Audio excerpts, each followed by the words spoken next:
এই আদিয়া, নাদিয়াকে নিয়ে আয় মা। বাইক না, এত উতলা হইও না, আগে তোমার ভাইয়েরটা হোক, তারপর তোমারটা। এই কালকে না তোমার ভাইয়ের জন্য মেয়ে দেখতে গেলে, কি খবর? খবর, আমার বন্ধু পিয়ানে হাতে মার খেয়ে চলে আসছে। মেয়ে পছন্দ হয়েছে নাকি তোমাদের? পছন্দ তো হয়েছে, কিন্তু ঝামেলা অন্য জায়গায়। মেয়ের একটা বোন আছে, ডেঞ্জার না শিশে। এই তোর ওদিকে যা, ওদিকে যা। কেন কেন আমরা লিভ করবো? আমরা কোথাও যাচ্ছি না, আপনার সব বলার আমাদের সামনেই বল। তুমি আদিয়া না? জি আপু। আমি একাডেমির সবচেয়ে পুরনো স্টুডেন্ট। মা, এতে রাগ করে কি আছে? আপনাকে চিনব না কেন আপু? কয়েকদিন আগে কি তোমার বোনকে কেউ দেখতে এসেছিল?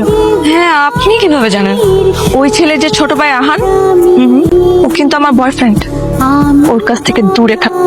আর তোমার বোনের বিয়েতে ইনভাইট করতে ভুলো না কিন্তু। অবশ্যই আপু, শুধু আপনাকে ইনভাইট করব না, সাথে আপুর বয়ফ্রেন্ড আহান ভাইকে ইনভাইট করবো।